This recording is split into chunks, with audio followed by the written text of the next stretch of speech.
Hey there, guys. It's your favorite faceless YouTuber for now.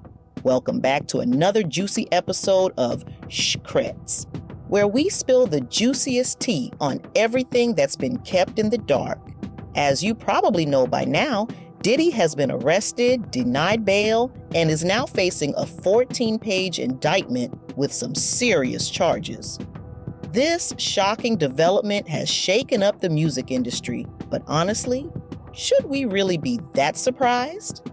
Recently, I did a video on Dawn Richard exposing the abuse and harassment she claimed to have experienced during making the band. Some people are questioning her timing, but the truth is, these whispers about Diddy's behavior aren't exactly new.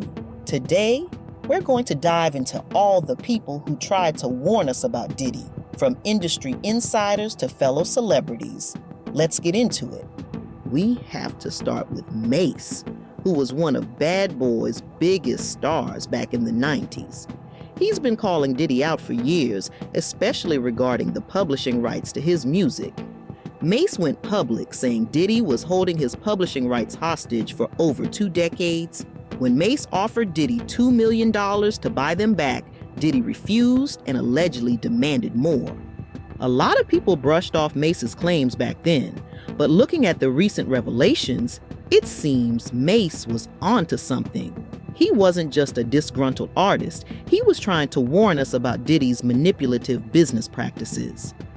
Maybe we should have listened sooner, but better late than never, right? Then we have Shyne, the prison fall guy. You might remember the infamous 1999 club shooting that put Shyne in prison for nearly a decade while Diddy walked away free. Shyne has been vocal about how he felt betrayed by Diddy, who he claimed abandoned him after the incident, leaving him to take the fall. Meanwhile, Diddy distanced himself from the situation and continued to build his empire. Shyne's loyalty cost him dearly, and he's spoken about how Diddy's priorities were more about self-preservation than loyalty to those around him. Now, looking at Diddy's recent legal trouble, Shyne's story starts to look more like a warning sign we ignored. Shyne was left to pick up the pieces while Diddy's reputation stayed intact. Until now. 3. Aubrey ODay, The Mind Games. Aubrey ODay from Danity Kane has never been shy about telling her side of the story. She's spoken out for years about how toxic and manipulative Diddy allegedly was during the making the band days. Aubrey claims Diddy fostered division between the group members, played mind games, and emotionally manipulated the girls. At the height of Danity Kane's success, Diddy abruptly disbanded the group, leaving members like Aubrey confused and heartbroken. O'Day was kicked out of the group in 2008, and she alleged on Call Her Daddy in 2022 that her departure was related to her refusal to fulfill non-music requests for the rapper. I just want to throw you the facts, okay? Sure. So this is long after we have 2 double platinum albums, $15 an album from 2 million albums is, what is the math on that, 48 million? So $48 million somebody made on me. Yeah. I did not make anything. When I said I did Christina Aguilera for free, I didn't do Christina Aguilera for free, but the record label recouped it all. We were in debt at the end of that tour. Yeah, it's pretty crazy. But for people that worked for 6 years of their life and entered an industry where somebody made, what, $48 million? And we didn't even see a penny of that, and we were in thongs and 5-inch heels for years of our lives on stage. And not any of it did we see. Aubrey's been trying to tell the world what it was really like working with him for years, but her warnings were often brushed aside as just another former artist's grievance. Maybe now, in the context of everything coming to light, her words hit a little different. Following Diddy's arrest, O'Day tweeted this statement: "The purpose of justice is to provide an ending and allow us the space to create a new chapter. Women never get this. I feel validated. Today is a win for women all over the world, not just me." Next up is Wendy Williams, the gossip queen. the hottest DJs off of Hot 97 because she wanted to put up a picture of him getting his pants pulled down. There was a radio personality once upon a time. Her name was Wendy Williams, and she was practically burned at the stake for talking about such. And she allegedly has been avoiding Puffy. You know, my thing about when you date a mogul, like he can hire a plane right now, land on the roof of the hotel where she's staying, pay people off at the front desk. I'm already paranoid. But y'all have bad blood for a while. Real bad. Real bad blood. The worst blood. The worst blood. Wendy has never held back when it comes to spilling tea on Diddy, and over the years, she's dropped plenty of hints about his shady behavior. In 2009, on her radio show, The Wendy Williams Experience, Williams recounted an incident where she allegedly nearly faced a confrontation with the girl group Total, who was signed to Diddy's Bad Boy Records label. She alleged that Diddy had sent the girl group to beat her up while she was still working at Hot 97. I remember I got off the air one day and them Total bitches were downstairs waiting, and everybody upstairs at the radio station is looking down, egging it on, waiting for something to go down. I wasn't yet married. My knight in shining armor screeched up in his car just out of nowhere. I didn't even know what was about to happen. I'm standing in the door like, what? And I'm literally about to go through. Now I'm not like what, let's fight, because I'm not one of those type of broads. And plus there was three of them. The little Chinese man that drove the van that they were coming at. There was no security or anything. It was just them three fighting broads. And me. And my coworkers at Shot standing upstairs trying to look down to see it all jump off. They all knew. When I said goodnight to everybody's pressed up against the window.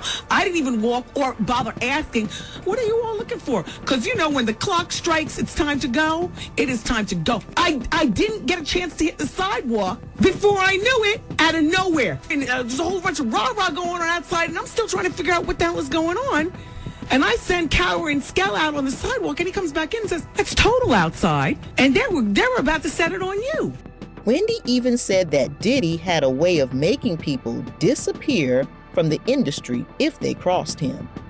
She wasn't talking about anything criminal, but more about how powerful people in the industry can destroy careers.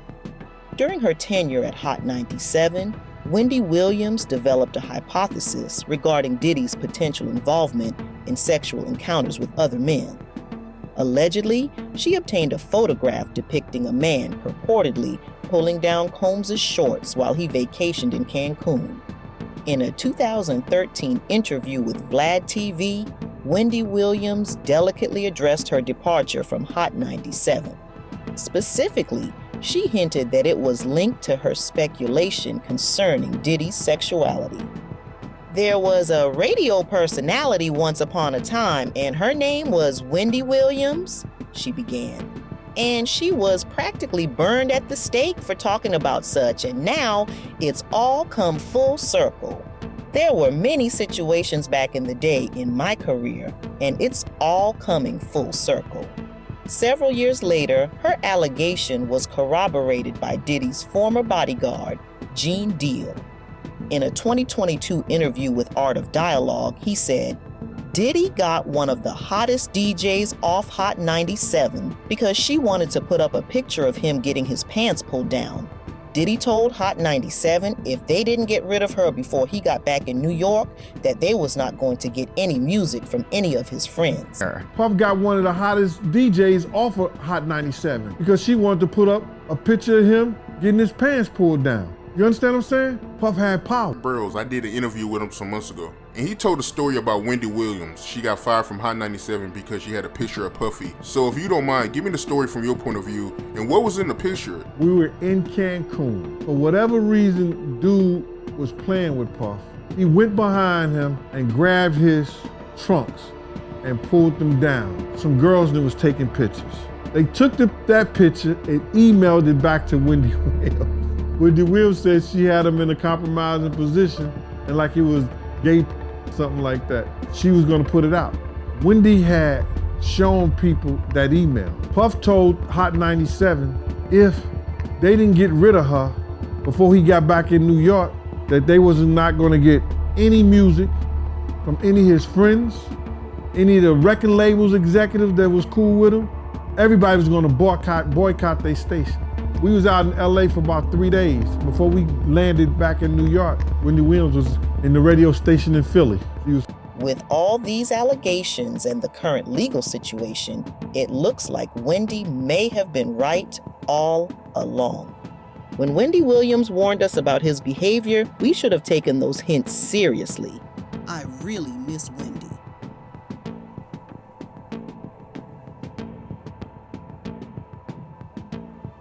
5. Sloan Bella, the Hollywood Mystic's prediction. This one's a little different, but we can't ignore Sloan Bella, a well-known psychic who predicted Diddy's downfall months ago. She mentioned that Diddy would be taken down along with 3 close associates and that his public image would crumble.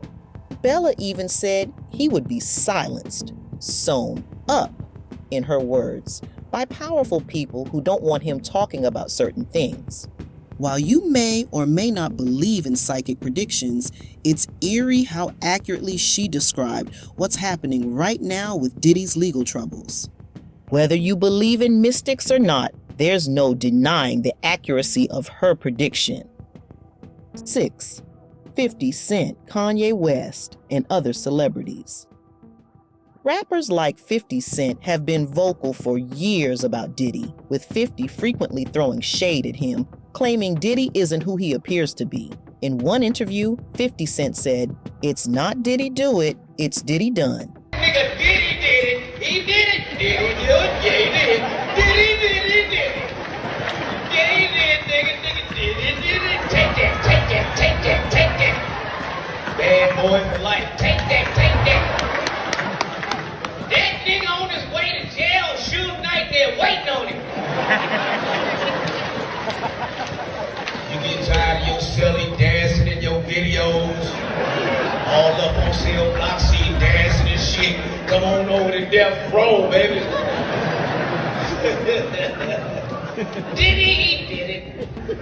Nigga, everybody coming out, nigga. That motherfucker 50 Cent is the most pettiest nigga on earth. Ain't this nigga petty, nigga? He be fucking with this nigga every day, like 5, 4, 3, 2, 1. Here come a new charge.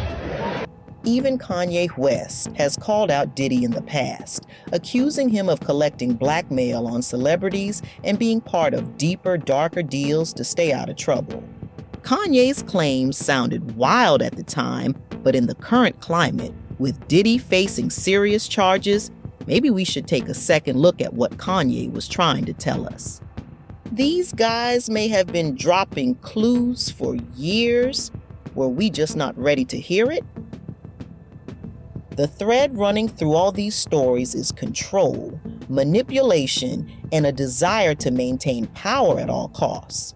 Whether it's Mase's battle over his music rights, Shyne's prison sentence, or the women of Danny DeCane's stories of toxic environments, there's a consistent pattern here.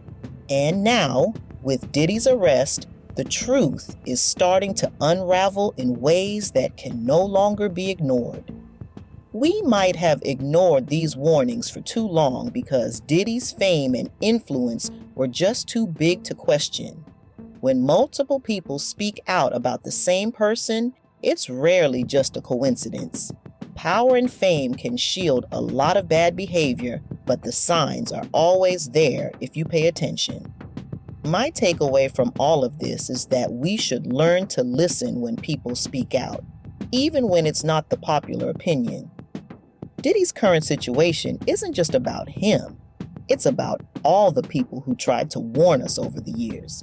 Maybe now we'll start listening to those voices.